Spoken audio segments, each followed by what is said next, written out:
Good morning, everyone.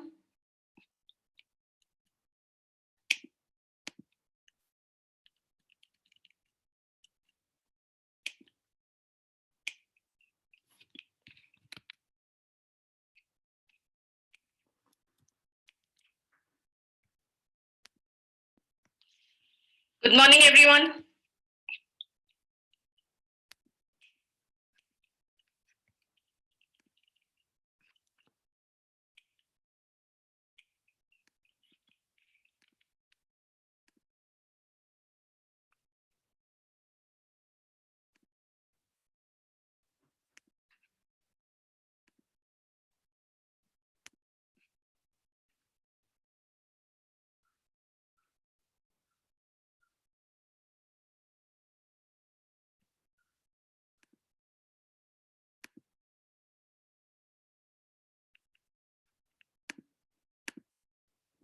Okay, can all of you see my screen? If you could just type yes onto the window, great. Thank you so much.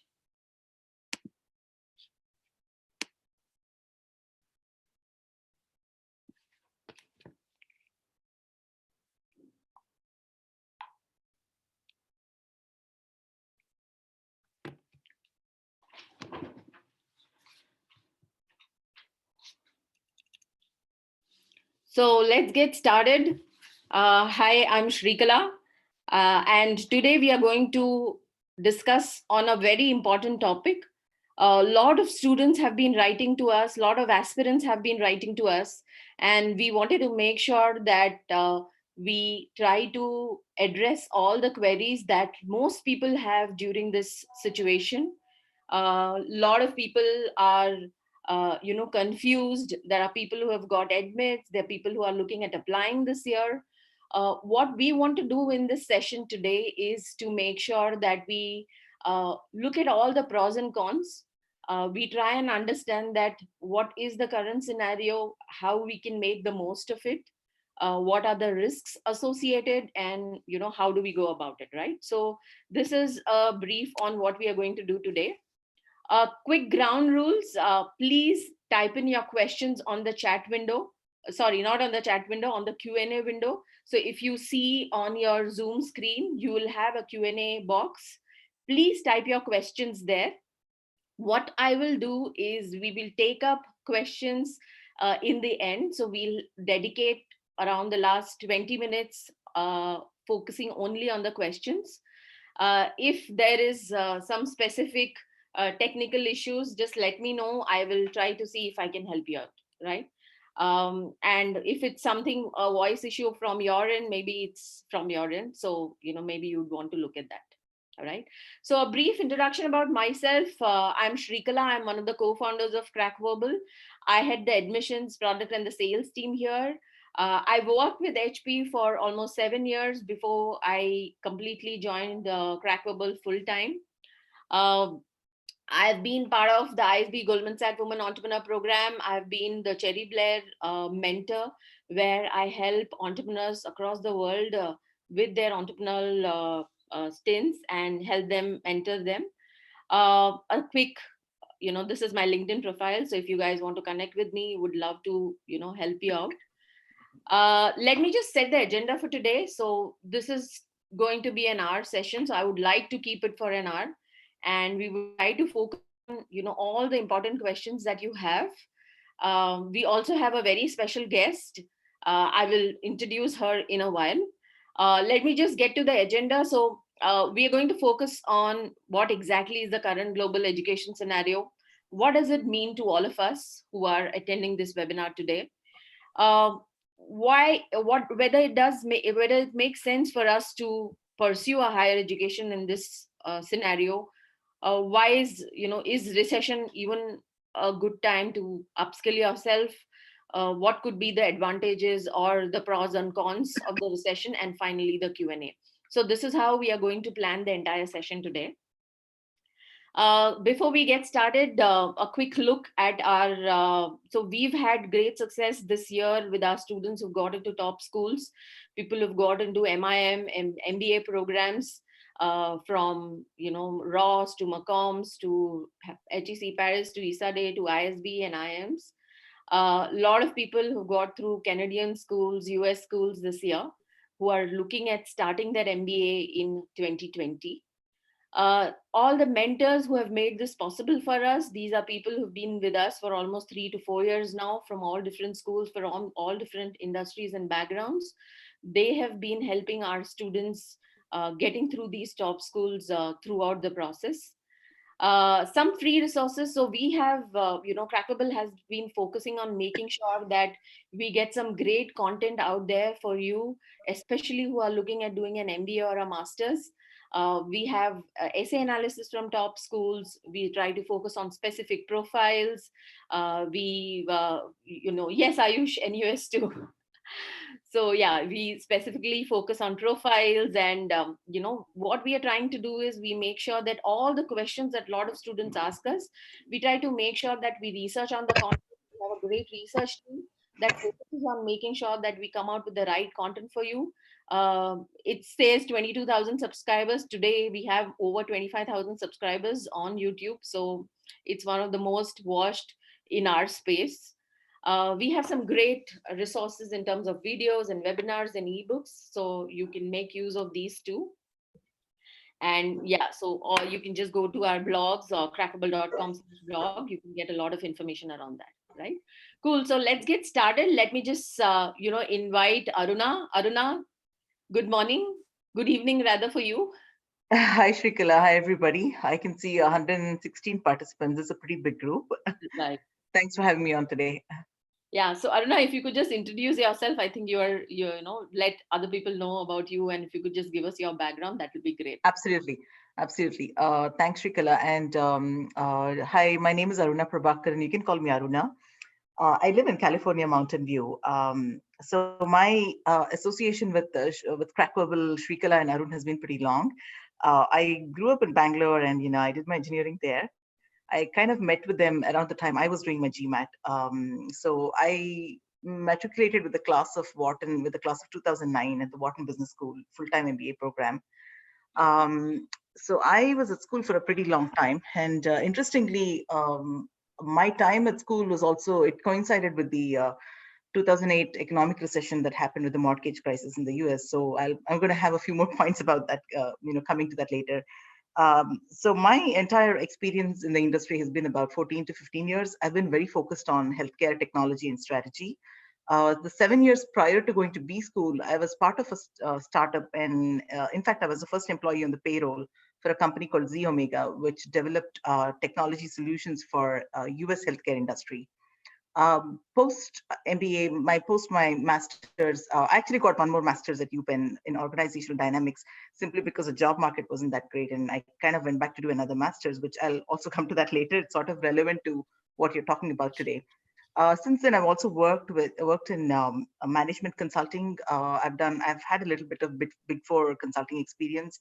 4 years with Accenture healthcare strategy, and 2 years with Deloitte. And then I did another startup in between. I helped them launch an initiative in healthcare, and then I went on to Deloitte. So as of now, currently, I recently left Deloitte and was about to start with a healthcare startup in the Silicon Valley Bay Area. However, because of the coronavirus situation, everything is on hold, and I'm assuming my job will still be there when I go back. Cool. So, Aruna, since you were talking about the recession in 2008, if you could just throw some light on the situation that time, and how were things, if Absolutely. yeah. Yeah. So I started B school in 2007. It was at '07 to '09. So I matriculated in '07.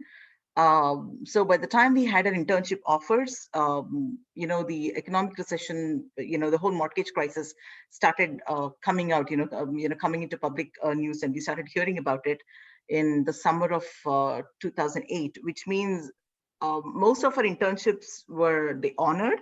Internships were just a 2 to 3 month gigs. So even companies that were going under were able to honor that. They're hardly paying you like $10,000 for an internship. So it's not a big hole. But however, the banks, that particular recession hit finance and, real estate very deeply.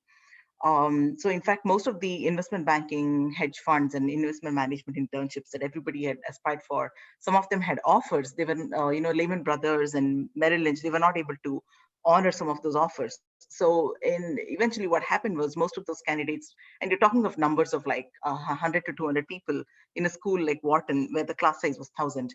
So eventually they started looking at management consulting. And so it got a little more competitive in the other groups. So eventually, for my entire class, when we came out, the class graduated in the year 2009. The worst of the job market we were just beginning to see it then. So a lot of them did not make it to the kind of positions they aspired for. Like, I mean, typically half the class will tell you they want to go into banking, but ultimately just a handful of them end up going there. So I think for the most part, most Wharton graduates did find a job within a year of graduation. I went to Wharton, so I cannot speak for other schools, but I think the top 10 schools will be a little bit harder. Recessions are a great equalizer. It treats everybody equally. It treats everybody like shit. So it's all the same thing.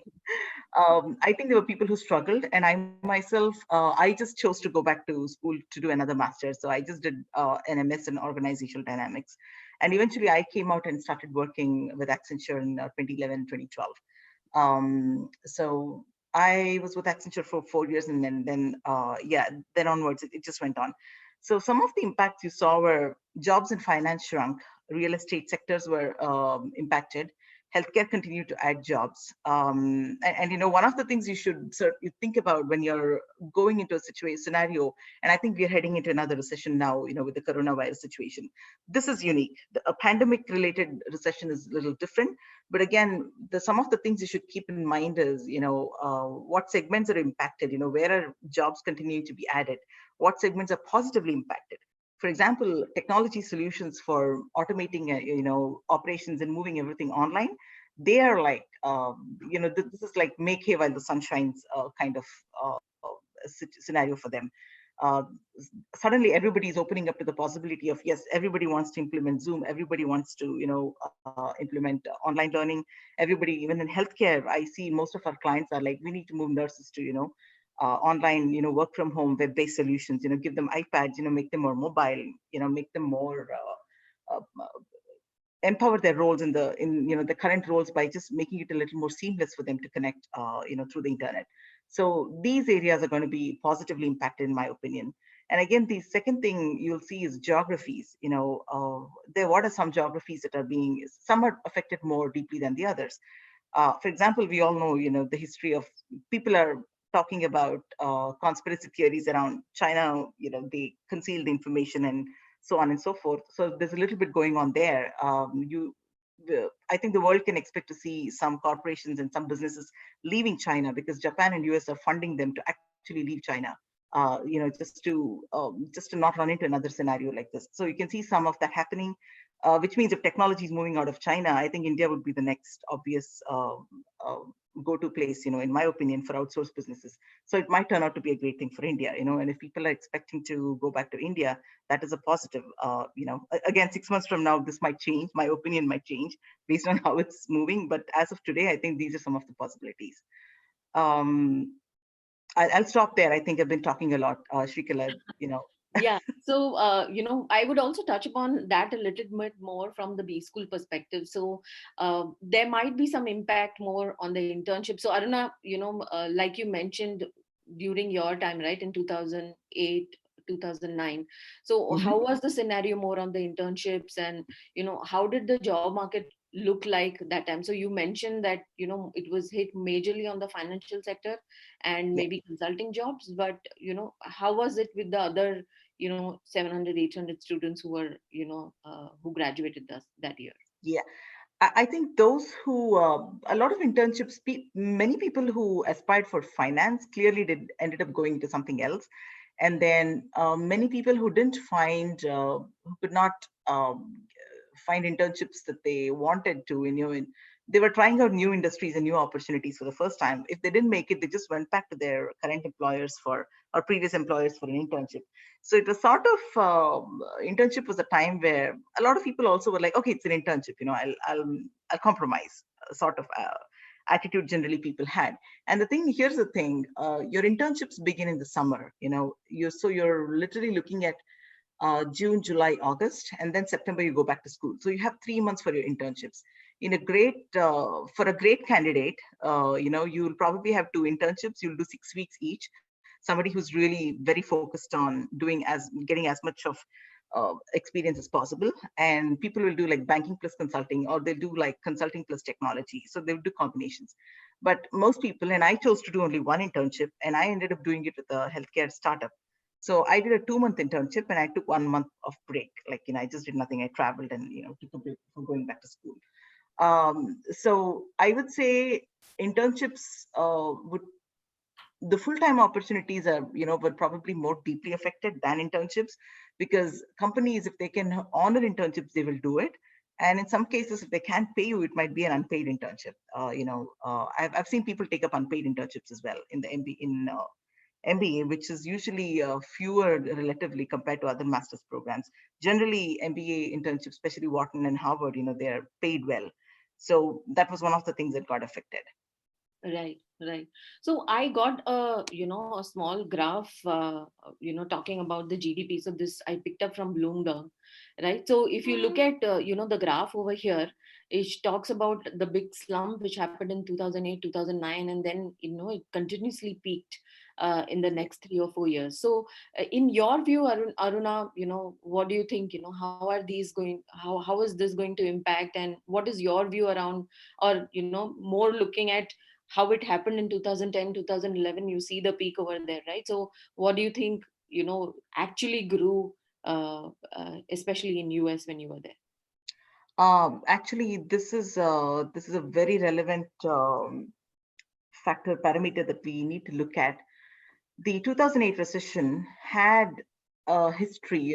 It built up over many years. Like, people in 2005, 2006 were warning Goldman Sachs, they were warning Lehman Brothers, they were warning SEC that things are going to collapse. And people who knew upfront, they bailed out by selling out their businesses, moving into something else. That thing took years to build up. It took over eight years of goofing up to build up that. And what is unique about the today's situation is the coronavirus happened over 3 months. At no time in history has any world's economy, or any country's GDP been so hugely impacted suddenly in a matter of months. So they're actually saying the GDP is going to go down further, and it's going to be worse than the 2008 recession. And in fact, when 2008 recession happened, they're saying this was the worst recession ever after the Great Depression. But I think that's going to change. The 2020 recession could actually become the worst recession in terms of GDP compared to what happened at the Great Depression. So we might, economists are saying, warning the world to look out for something that could be worse than 2008. And simply because the fact that it happened so suddenly, like overnight. I live in Silicon Valley, Bay Area, right? It's very populated, a lot of jobs here, and there are a lot of startups here. I think overnight, all the small mom and pop type of startups and businesses have disappeared. Like the guy who used to buy coffee from and sandwiches from, they're all not around. These small stores and small businesses cannot even sustain 2 weeks of shutting down. Even if the rents are not being charged, they cannot get through 2 to 3 weeks of no revenues and absolutely no business. So many of them have shut down for good. And that is only what's happening in the B2C retailer segment. Now in technology and all of that, I think jobs are going to be held back a little bit. Overall, I think 2020 could be worse than 2008, in my opinion. Right, right. So I would like to touch upon a little bit on the current scenario at B schools and universities, and what are the measures that they are taking at right now in this recession time frame, right? So some couple of points that I gathered from a lot of sources and speaking to people from the admission committee across top schools, right? So as you see that a lot of round 3 and round 4 deadlines have been extended for most top schools. So I've just listed on a few over here. Like Darden has moved it to July 15th, and MIT has made it rolling admissions. Tepper has waived off admission fees and also delayed their, given a new date for the round 3, round 4. Chicago, Booth, Rice, Stanford has changed the start date of the executive program, the 1-year MSX program. A lot of schools have given a deferred admission. A lot of students who've applied for the 2020 intake have been given an option in some schools. Some schools have also mentioned that they will have the first semester online, which means the rest of your MBA still is the same format, or they'll focus on making sure that it is more impactful than it has been ever. At the same time, you also have a chance to apply to these schools even this year. A lot of students who have been wary of applying to school. So the advantage over here might be that the chances that you would get into a top school might be higher than it was before.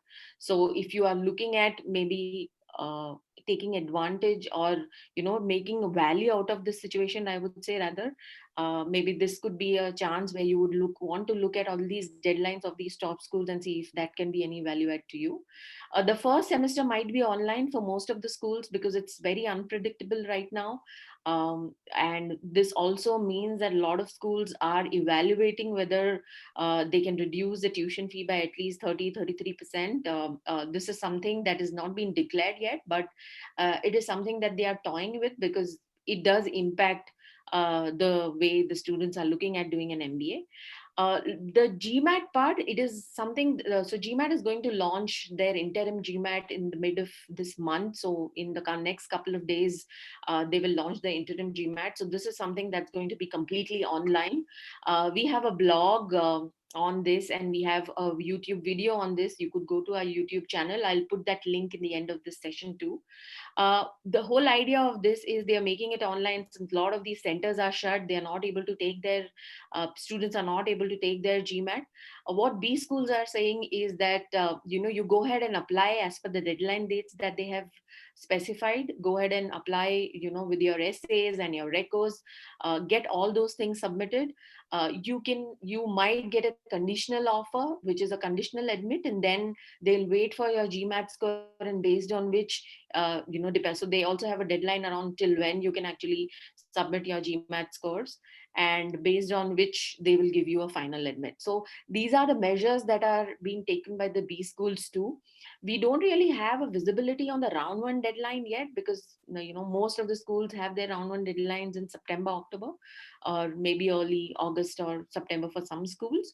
However, I'm sure that those dates will also get impacted since R3 and R4 itself has been moved to a later date. So yeah, so these are some things more from the B school front that you might want to remember, and you might want to evaluate and look at. So the other thing is, a lot of students ask us that is the economic recession a good time to even invest in education or invest in doing an MBA? So I wanted Aruna's thoughts on this. So Aruna, what are your thoughts on what are the pros and cons, and why do you think doing an MBA at this point would be something, will it be even valuable, and what are your thoughts around that? Yeah, absolutely. So typically, when there is a recession like this, the first thing that we lose out on is jobs. A lot of jobs get eroded and eliminated in the market, which means people are wondering, and especially if you have niche areas of focus, and if that segment is affected, people try looking for a job for six months, 5 months, but then they have this backup plan. Like they end up going back to school to get a master's, maybe. Kind of upgrade your skills both academically and both professionally. So typically in recessions you do see more people going back to school. um, I would think timing may be great. There are certain pros and cons. One thing you might wonder is, the number of the applicant pool itself. It's going to be different. The demographic might be different. There's probably going to be a large number of people applying, but then the quality of competition, that your peer group that you're looking at, may not be the same as you would usually see. I think typically in a good economy, the average, if you have like 7,000 applicants to a school like Wharton, generally these are people who have thought out and, given their, um, who seriously given some thought about applying to B school. versus this year, if you see 9,000 applications, it's probably some of them are like, okay, I don't have a job now, so I'm going to apply. So everything said and done, it does impact the acceptance rate. Your acceptance rate might be like 11%, 9% for an elite school. It might be impacted a little bit because the class size does not change.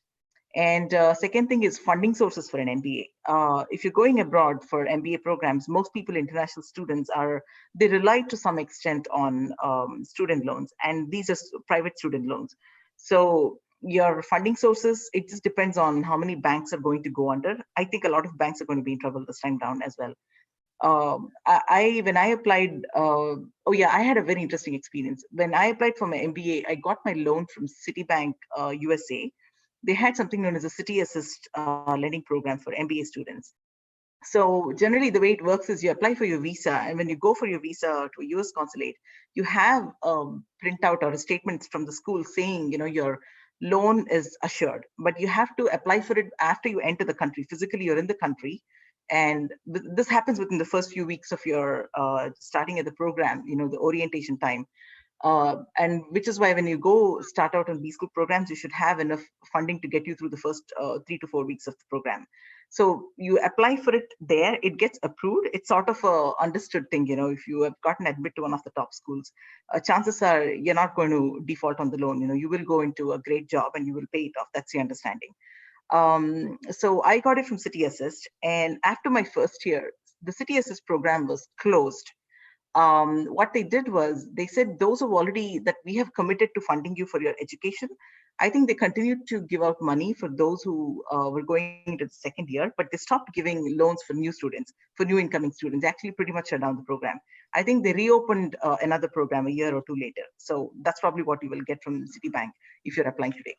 The second thing is the interest rate on your student loans. And this is very important for international students because you are doing your um, the interest rate, the way it applies is if you borrow $100,000 for your first year, the interest rate is going to be your prime rate plus 2% if you do not have a cosigner. Otherwise, it's like prime rate plus, something, a smaller amount. So in my entire 2 to 3 years at school, my first year when I entered school, B school, the economy was great. So I had a very high rate in interest rate. Generally, when the economy tanks and when there is a recession, the Fed rate interest rate keeps dropping, and it reset to zero in 2008. So my loans that I borrowed for my second year and later, the interest rates were like 6.75%, 7.7%. My loan for my first year, the interest I'm paying off and I'm still paying it off is 11.7%. So this, like, you're getting your loan reimbursed, dispersed in over a spectrum of interest rates.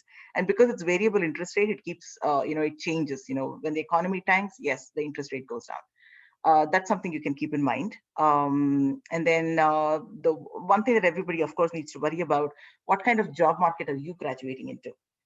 If you apply this year and start, and if you're graduating in 2022, I I do not know if the job market would have turned around and just started seeing better jobs or opportunities. So you might be that unlucky batch that's like graduating on the borderline.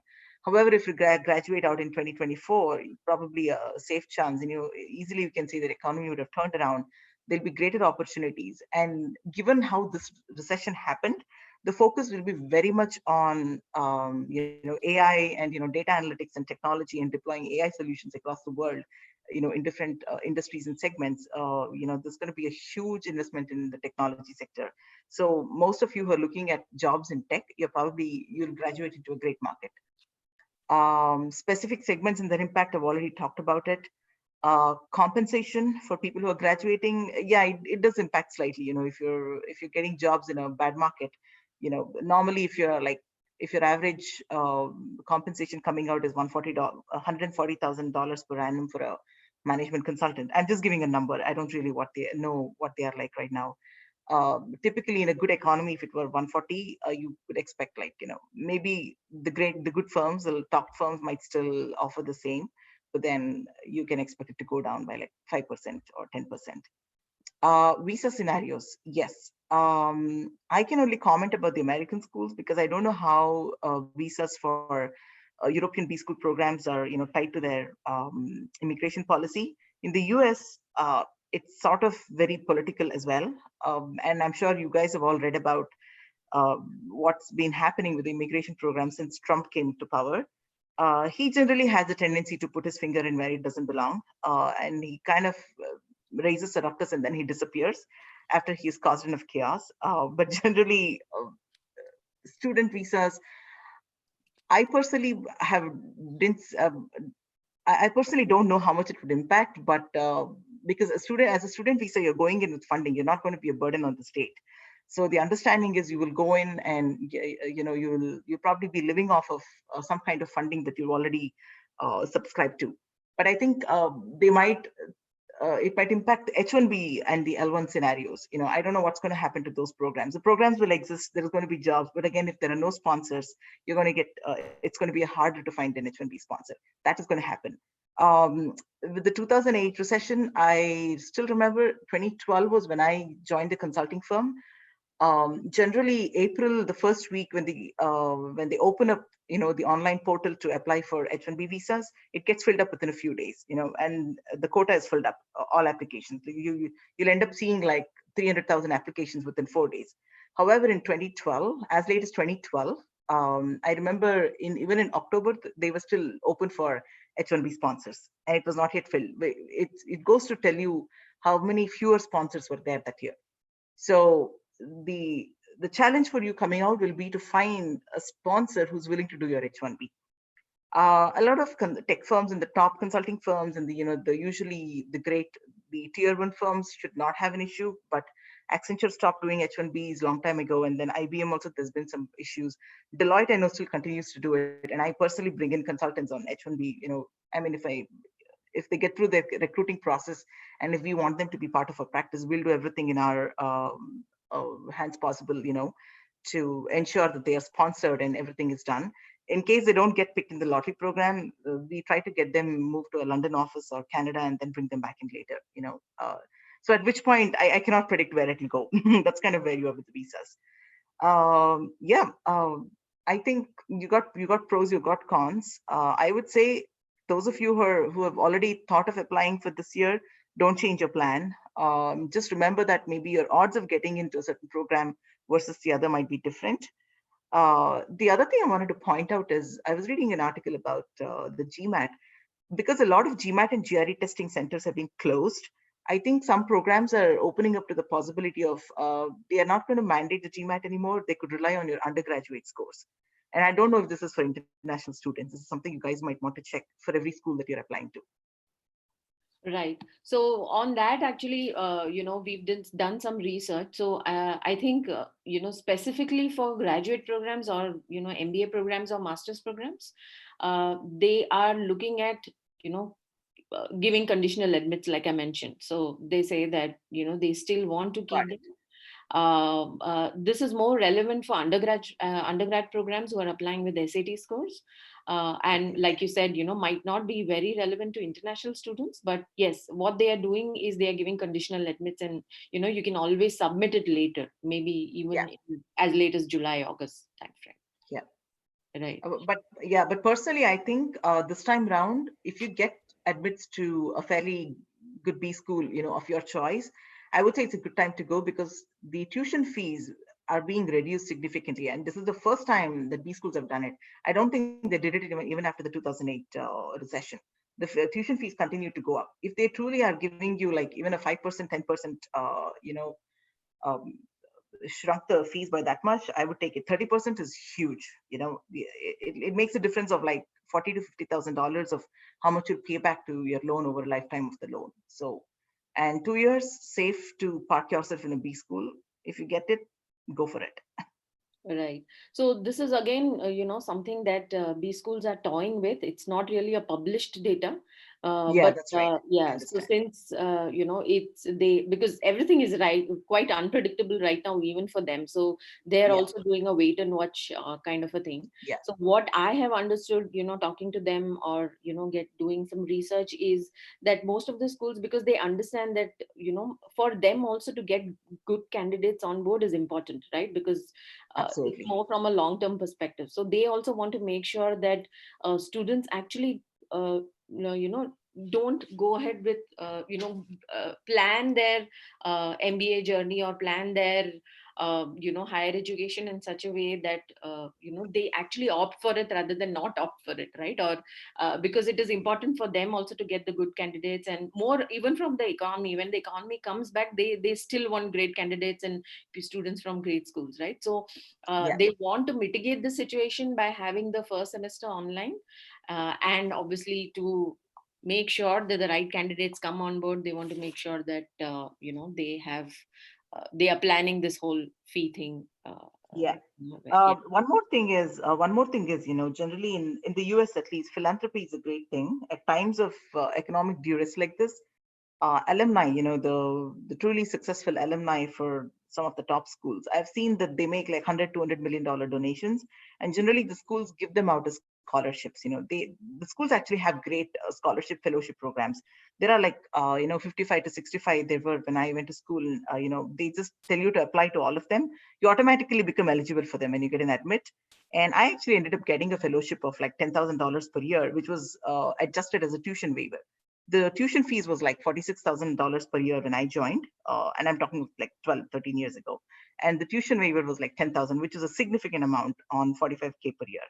So I think I would expect to see some cash injection in the form of, philanthropy, alumni donations, and all of that to make up for the fact that, the entire endowment for each university, the net worth may have shrunk significantly in this market.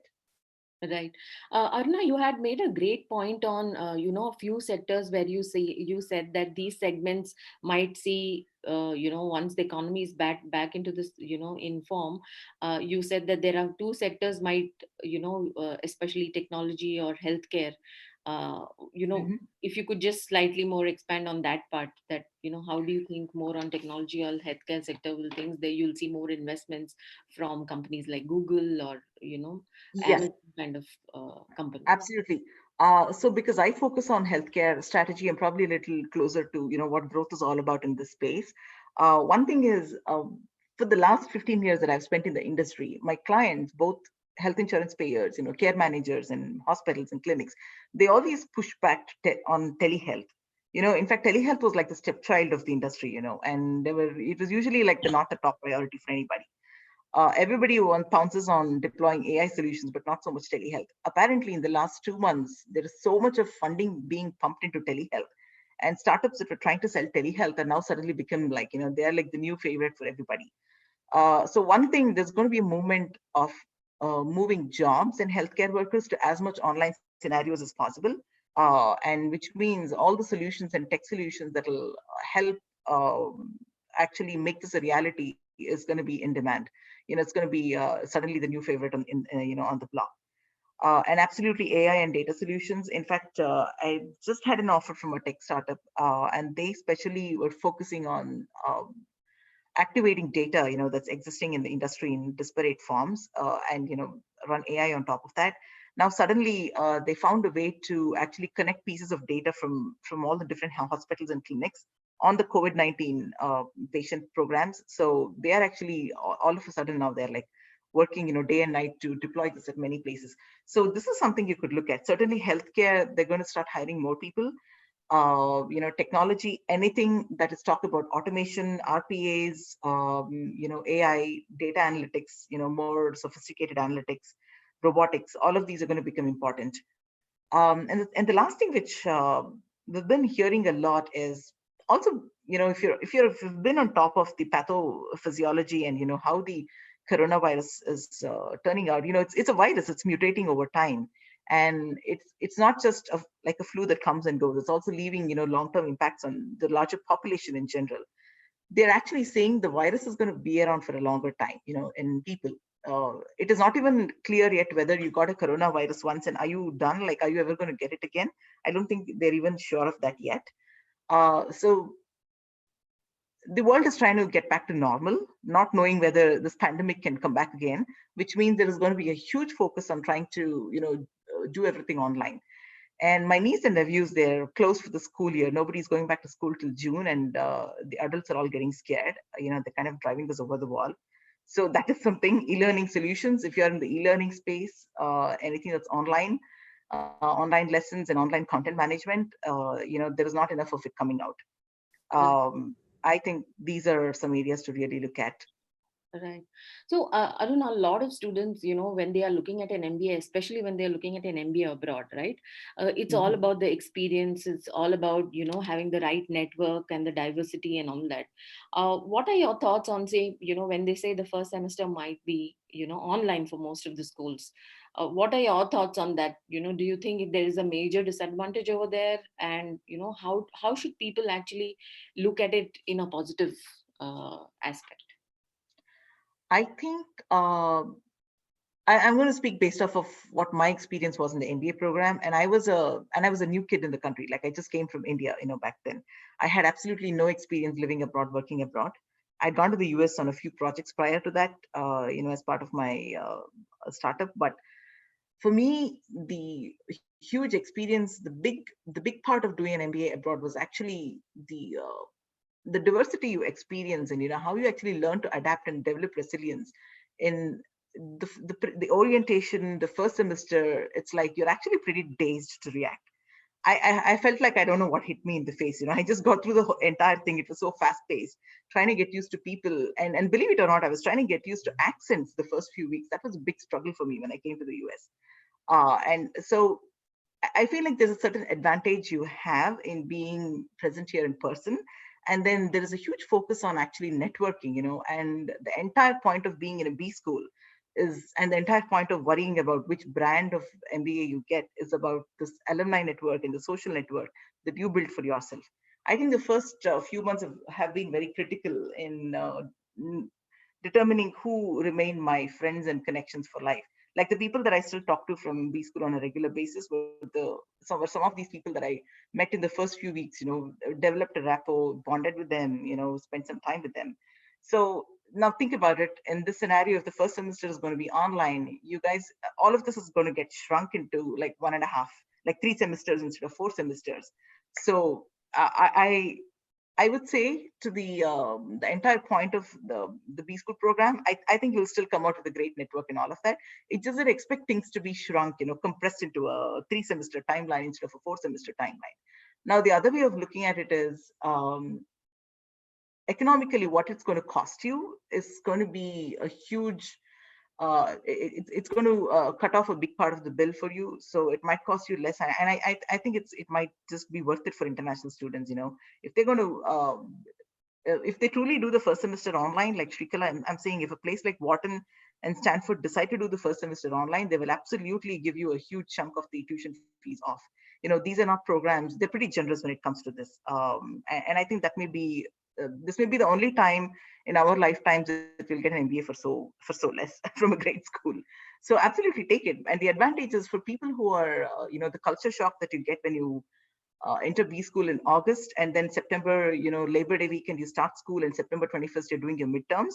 Like that stress of those 6 weeks can get stretched out to a longer period, which means it might be a great way for people to assimilate into the program, if you're coming from different parts of the world.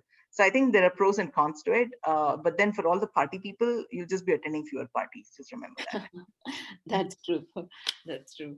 So, more from, in a longer term perspective, to add to what Aruna said, I think, nobody's going to look at you in a long term, whether you did the first semester online or you did not, right? So it all, your resume will still have the B school name forever. At the same time, the time that this period that you have, which is, not a great time to be in the economy, which is the other option that you have.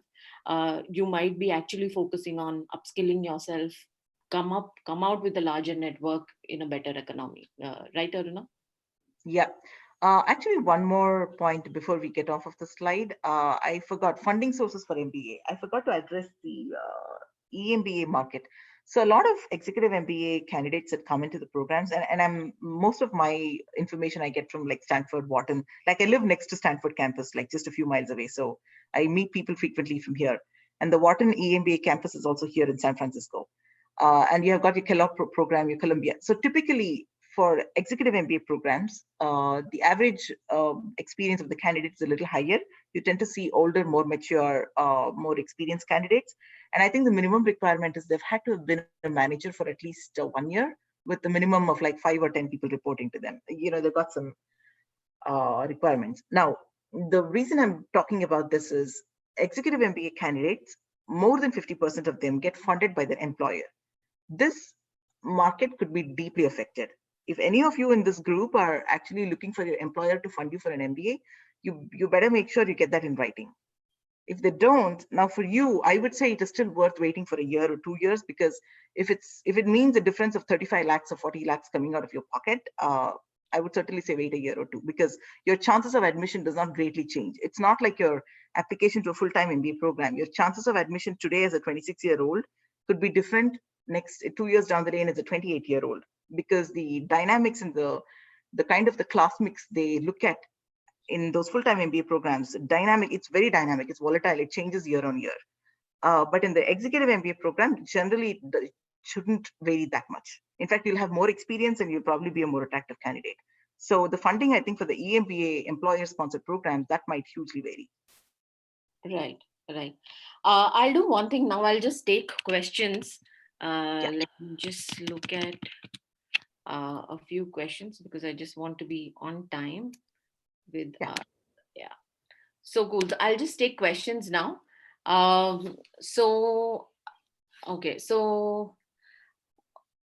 so there are some questions that we've already addressed. So one Yeah. of them are, is R3 or R4, does it make sense to apply?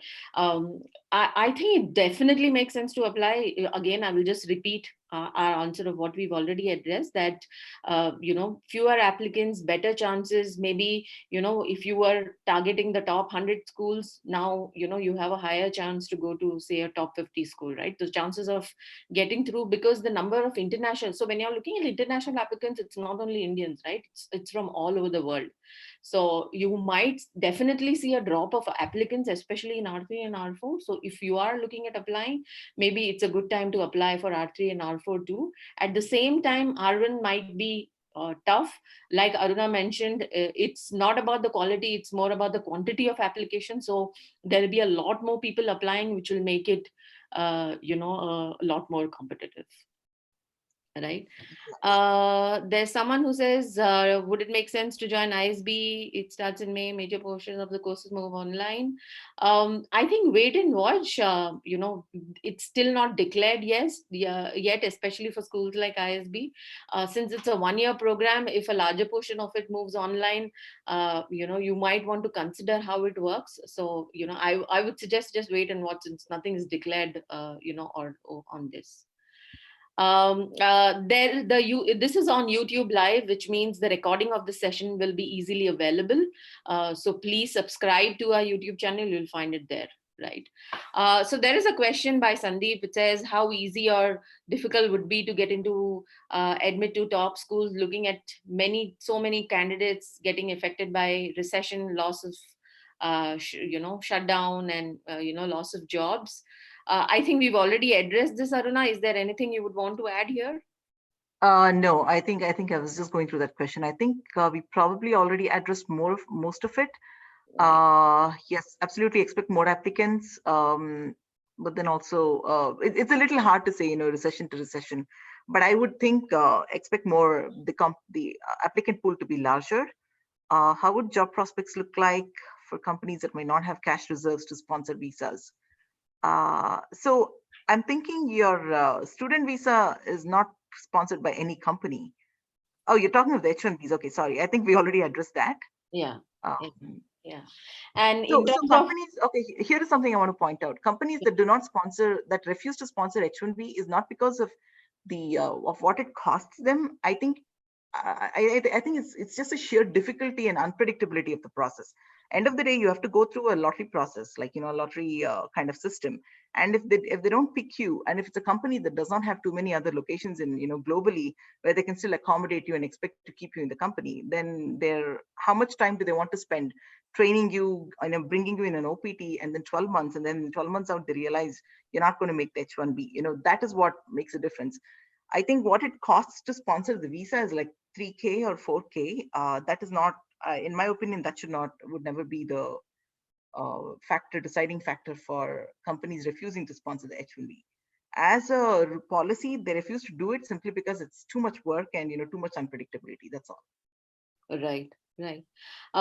There's another question on the economy part. So I think this is more on what we've read and understood from the economists and their theory.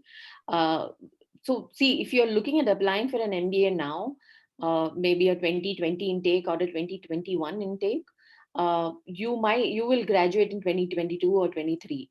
And looking at our the historical recession that happened in 2008 2009, it takes normally a year or two to come back into shape. So if you're looking at 2022 or 23, you will definitely be at a stage where things will get much more normalized. Yeah, I think it's going to take longer than a year or 2 years. So the financial crisis was 2008 to 2009. 2012, it was still, I think in 2011, it started turning around, like the job market really. My class of 2009. 2010 was really hard. I heard the 2010 batch also had a tough time. I think 2011, they were fine. But here's the thing. I went to Wharton, and Wharton is one of the top schools. So within a year of graduation, pretty much everybody found something. They found great paying jobs. It was just not what they were aspiring for. That's all. Like there were fewer bankers in that batch. That's what it meant for a Wharton graduate. Now for others, I don't. For other schools, as you like look at more the smaller programs with very niche focuses on certain types of expertise. Like I don't know how it affects them. I think it does affect them a little bit more than you would see the top 10 ranked schools. Right, right. So there's a question here on the European MBA. So I would like to address this question. So Aruna, if you have any thoughts around it, you could Mhm. add to it. So it says, should we invest in an MBA for 1 year in Europe? The option would be a trade-off, considering MBA in US for 2 years, or doing it in India, or not considering it at all. So I think what you should look at is, what do you have? So see, everything is a risk. It's not that it's going to be a smooth ride for anyone in the world, right? So I think you have to look at it more from an investment perspective. You have to look at it more from a perspective of, what do you think would come out, and also you understand your skills and your strengths, right? So you should know that, okay, like Aruna mentioned, there are some segments that are going to grow, and there are some segments that will continue to grow even in the recession, with the scenario and the what exactly the market is looking at. So I think with that perspective, I think you should look at it more from what are you going to lose, or what is the option you have, and based on that you should take a call. So here's I have something to add to this. I see a couple of questions which are saying, is it better to do it in Canada versus USA because of the expected recession? Is it better to do 1 year in Europe than in USA, or things? So here is a way you should make your decision.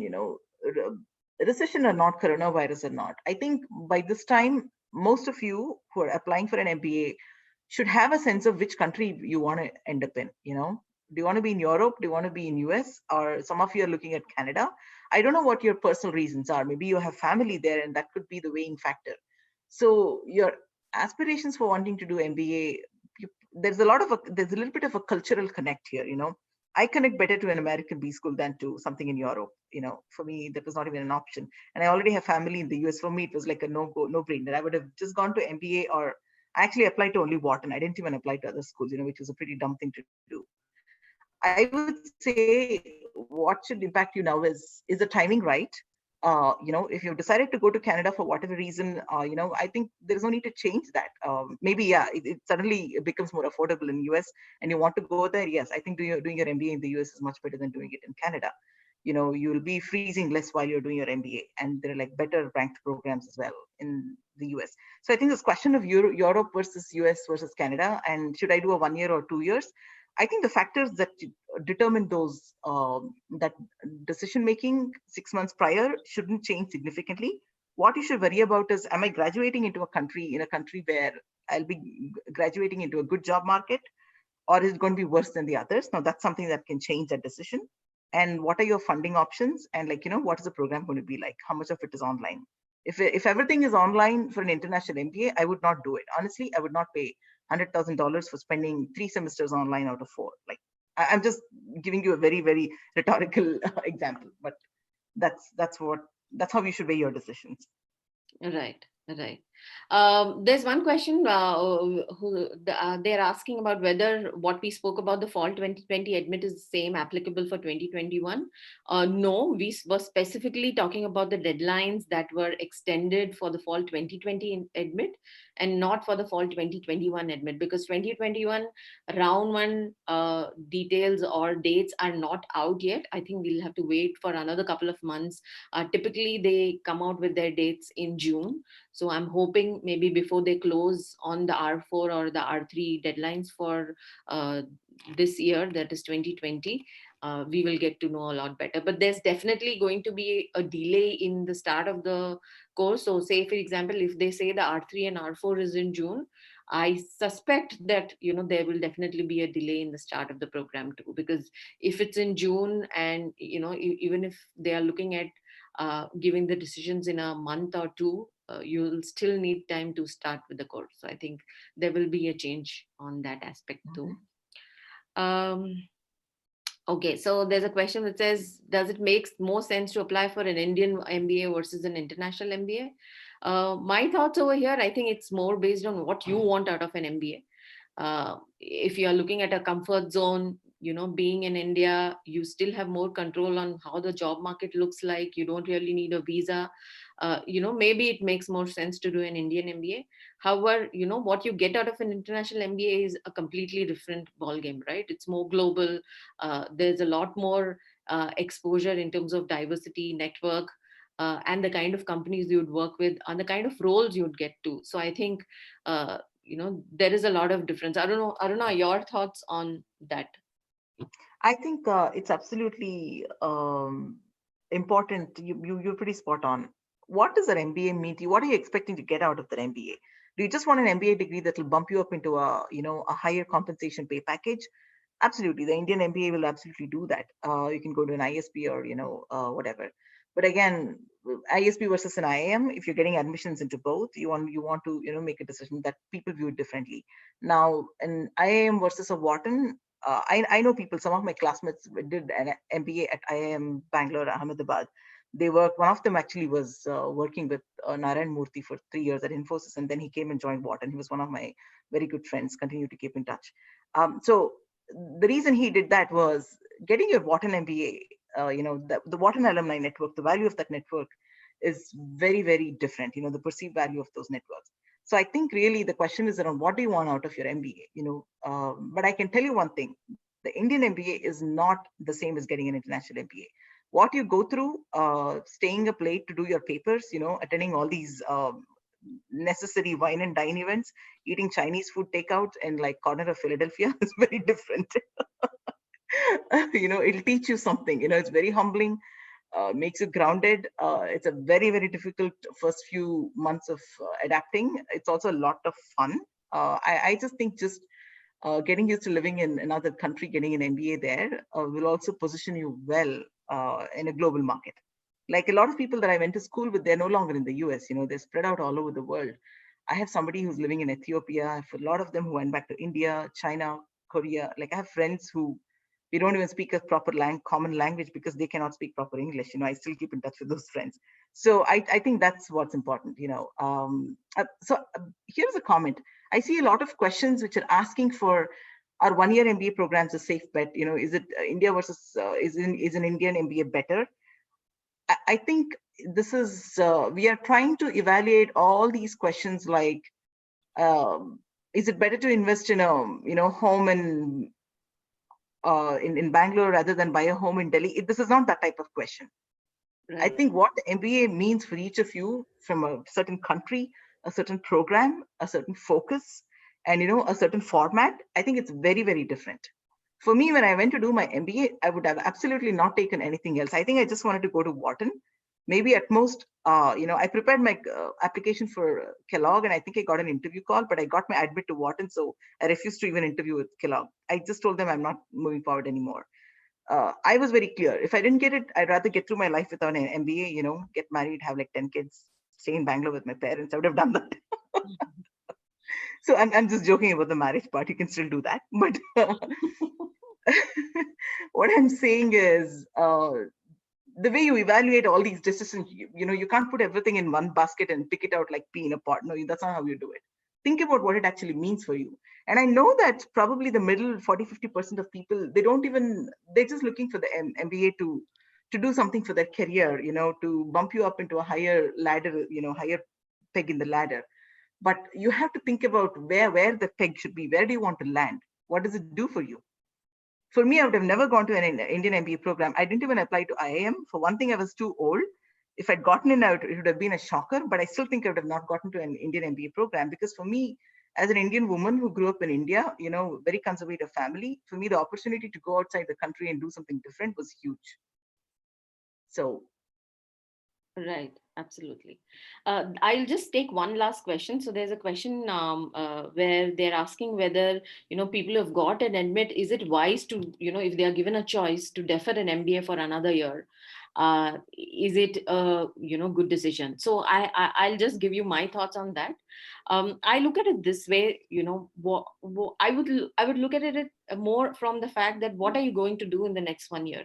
If you think that what you're going to do in the next 1 year is going to have more effect than maybe doing half a semester online or a semester online and then going for a proper full-time course, look at it from that perspective rather than completely thinking of deferring it because you want to just reduce risks and just defer the decision just because you see that there's so much of unpredictability right now. So I would suggest look at it from that perspective, that what are you going to do in the next 1 year if you actually go ahead and defer an MBA, and what is it that you have to lose or gain if you actually go ahead with it. So look at it more from the objective way of looking into it. Yeah, I have something to add to that. So if you have an admission, I would say evaluate this based on where you got the admission. Like if it's a US MBA program, or Canada, or Europe, or India. India, I don't know. It may not make much of a difference to differ. Maybe you might continue in your existing job, which is not a good or a bad thing to do. Think about at the time of graduation, you want the economy to have been on the upward rise, like to get to a better point. You don't want to graduate at a time when it is still danking, right? So I would say think about that. If you're already have an admit to a US MBA program, I would recommend think about if you can hold on to your current job, I would say defer. I'm taking the risk in actually suggesting that you should defer, because if I were to do it, I would think the economy is not going to recover in 2 years from now, because it's going to begin tanking only now. So it's going to take 3 years. Like, expect that.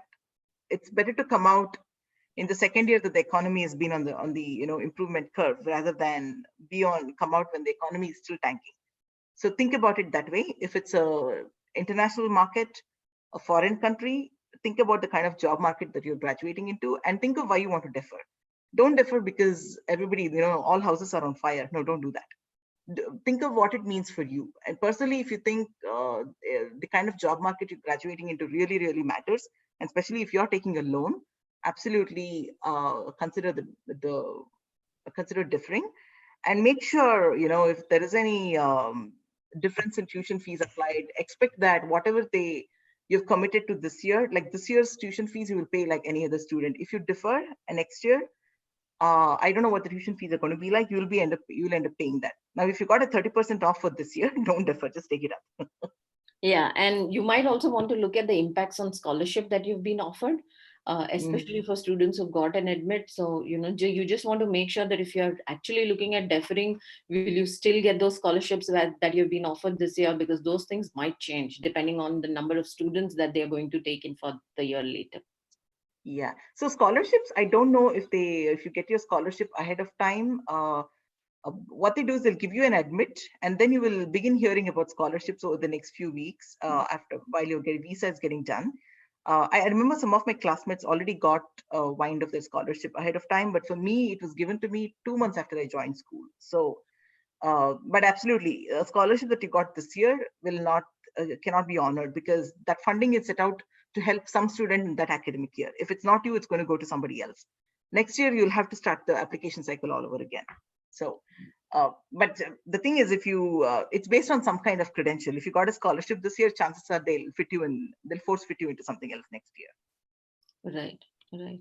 And what I would suggest is, this session is more based on our research and our thoughts and how much we have understood from our experience and exposure. I think there's a little bit more research that can be done. You could also read up on a lot of resources to understand, because things keep changing. It's quite, different right now. So, this is more, based on what is the situation today. So you might want to do a little bit more research on understand and take a more informed decision around, what you really want to do. Right. And to help all those who are, looking at applying this year, maybe you want to take advantage of the 2020 course.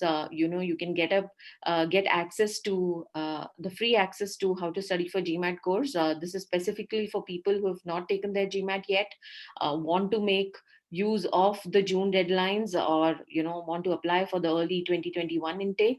You might want to take help from CrackVerbal. You can just get access to this course, and make sure that you get started, because GMAT anyway is going to be valid for 5 years if you actually study. And even if you plan to take it later or this year, maybe make use of this lockdown time. You're not traveling anymore. At least in our state, we've got an official extension of another 2 weeks. I'm not sure how long it's going to be. So if you really want to make use of this lockdown period studying, it might be the best way to invest on the time focusing on studying for GMAT. We have some great options on the online. We have live sessions. We've also made it more, interactive and application based, which is we also have sessions where we focus on OG application questions and things like that. So we've added a lot more changes into our course now. So just make sure you utilize this time to make it more effective. If you are looking at getting some more information on MBA, you could use this Kickstarter course. This is again a free access. You can write to us, or I will just do one thing. I will just give you a few links in the end of the session, and you can even get your profile evaluated. I see a lot more questions on the Q&A window, which is more profile based. Unfortunately, in the scope of this webinar, I won't be able to take up those profile based questions. You can write to us individually, and I will make sure that we address your questions. I'll just do one thing. I will just send you the link of the interim GMAT blog. You might want to take a look at that. And you could also look at, okay, there's a question by Shreya, says, GMAT scores are valid till 5 years because of the research online says apply once. The best time to apply, then get a GMAT score. I'm not sure of this, Shreya. I mean, you can take your GMAT and still apply for 5 years. So yeah, so that still remains. I don't think there isn't a change even in the interim GMAT score. Yeah. So thank you guys. Thanks a lot for this, your time. And I'm sure I hope it was helpful for you guys. If for any other questions, please write to us. You can just write to us at inquiry@crackverbal.com. You could go to our website. There's an option to get a free MBA profile evaluation. Please get your profile evaluated if you're looking at it. This recording of this video is available on YouTube on our channel. So you could just go to youtube.com/crackverbal videos. There's great resources over there. You can get access to that. And thank you so much, Aruna. I think this session was great, and it was super useful for all those who are listening to us. I got to learn a lot more from you. Thank you so much. And it's been, great to have you on this session.